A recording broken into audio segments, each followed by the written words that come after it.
Professeur, bonjour, je suis content de pouvoir vous retrouver et méditer la parole de Dieu avec vous sur le thème des pensées. Je lis avec vous ce texte dans l'épître de Paul aux Philippiens, chapitre 4, le verset 8. Il est dit ceci: au reste, frères, que tout ce qui est vrai, tout ce qui est honorable, tout ce qui est juste, tout ce qui est pur, tout ce qui est aimable, tout ce qui mérite l'approbation, ce qui est vertueux et digne de louange, soit l'objet de vos pensées.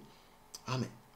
Les pensées. Vaste sujet qu'il faudrait aborder et le temps ne suffirait pas pour le faire, mais il est vrai que les pensées sont parfois le lieu de combats particuliers. Nos pensées sont le lieu privilégié de différents croisements avec ce que nous pensons, ce que nous imaginons, nos peurs, nos craintes et toutes sortes de choses qui vacillent et ou qui nous portent au nu. Tout ceci pour dire que nous ne pouvons pas nous empêcher de penser, c'est dans la nature humaine, c'est ce qui fait de nous ce que nous sommes. La pensée, c'est une faculté, c'est une capacité que nous avons de réfléchir, de raisonner, de peser les choses dans notre fort intérieur. C'est quelque chose qui ne se voit pas, sauf quand nous exprimons notre pensée à haute voix, mais nos pensées sont là pour nous aider aussi à nous structurer intérieurement. Une pensée, ce peut être une idée, ce peut être une opinion, ce peut être un avis. Une pensée, c'est le fait dans notre esprit d'avoir quelqu'un à l'esprit, quelqu'un ou quelque chose d'ailleurs à l'esprit. Donc tout ça, on peut le mettre sous le compte des pensées. C'est ce qui constitue ce que nous sommes. Vous allez penser à demain, vous allez penser à votre avenir, vous allez penser à différentes choses, pensez à ce que vous voulez faire, vous devez vous organiser. Donc la pensée n'est pas négative en soi, elle est de toute façon quelque chose de nécessaire. Cependant, nous avons besoin d'apprendre à gérer, à contrôler nos pensées, de telle sorte qu'elles ne prennent pas le dessus sur notre morale, sur notre santé spirituelle, sur la santé de notre âme. Et c'est du reste ce que ce texte des Philippiens vient ici nous enseigner. L'apôtre Paul parle un tout petit peu plus haut des inquiétudes et il dit: voici ce à quoi vous devez occuper vos pensées. Voici ce qui doit mobiliser votre attention. Paul avait compris que l'inquiétude venait du fait qu'en amont, bien avant même que l'inquiétude ne soit enfantée en notre fort intérieur, il dit en amont, il y a ce que l'on pense. Et ce que l'on pense va susciter de l'inquiétude, va susciter peut-être de la joie, va susciter de l'encouragement, mais peut aussi à l'inverse susciter du découragement, de la peur, des angoisses.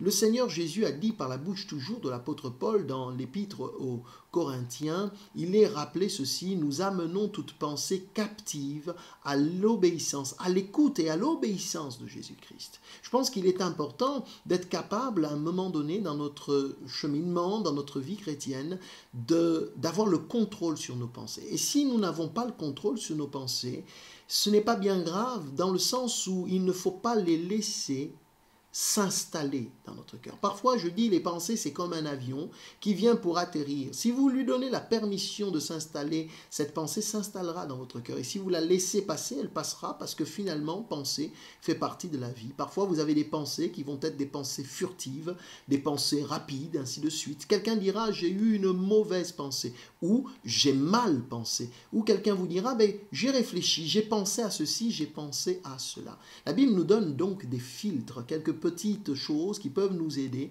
c'est-à-dire que c'est à nous d'exercer notre volonté en nous disant: mais ce que je pense là, est-ce que ce que je pense est juste? C'est ce que le texte nous dit. Est-ce que ce que je pense donc est équitable? Est-ce que ce que je pense est équilibré? Est-ce que ce que je pense est vrai? Parce que c'est selon la vérité. La vérité est un filtre particulièrement efficace. On peut réfléchir sur ce qui est pur, se dire: mais si je pense, il faut que je cherche à amener mes pensées vers ce qui est pur, vers ce qui est aimable, c'est-à-dire quelque chose qui suscite finalement de la joie, qui amène la paix. Il est dit justement qui est digne de louange, de telle sorte que mon Seigneur soit glorifié, ce qui mérite l'approbation. Paul veut ici instruire l'Église, le peuple de Dieu, à avoir des pensées qui correspondent à l'honneur et à la gloire de Dieu. Il nous est dit: ayez les pensées qui étaient en Jésus-Christ. Que Dieu nous bénisse, mes frères et sœurs, et que nos pensées correspondent à la gloire et à l'honneur de notre Seigneur. Mon Dieu, bénis mes frères et mes sœurs, bénis-nous dans nos pensées, afin qu'en tout temps, elles te glorifient, au nom de Jésus.